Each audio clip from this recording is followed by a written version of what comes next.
কোরবানির গরুর বেশিরভাগ অংশ মুসলমানদের জন্য হালাল এবং খাওয়া জায়েজ। তবে শরীয়তের দৃষ্টিতে গরুর কিছু নির্দিষ্ট অংশ খাওয়া নিষিদ্ধ বা অপছন্দনীয় মাকরুহ হিসেবে গণ্য হয়েছে। সেগুলো হচ্ছে: ১. রক্ত। প্রবাহিত রক্ত, জবাইয়ের পর বের হওয়া রক্ত খাওয়া হারাম। আল কুরআনেও স্পষ্টভাবে নিষেধ করা হয়েছে।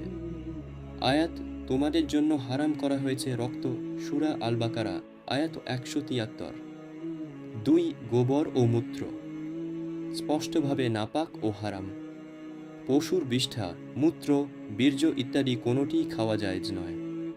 ৩. পিত্তথলি, গরুর কোল, এতে তিক্ত ও ক্ষতিকর উপাদান থাকে। খাওয়া মাকরুহে তাহজেরিমি গভীরভাবে অপছন্দনীয়, প্রায় হারামের কাছাকাছি। ৪. মূত্রথলি ও যৌনাঙ্গ, লিঙ্গ যোনি, খাওয়া হারাম বা মাকরুহে তাহরিমি। ৫. রক্তের দলা কলিজায় জমাট রক্ত, এগুলো যদি পরিষ্কারভাবে ধুয়ে না নেওয়া হয় তবে খাওয়া অপছন্দনীয়।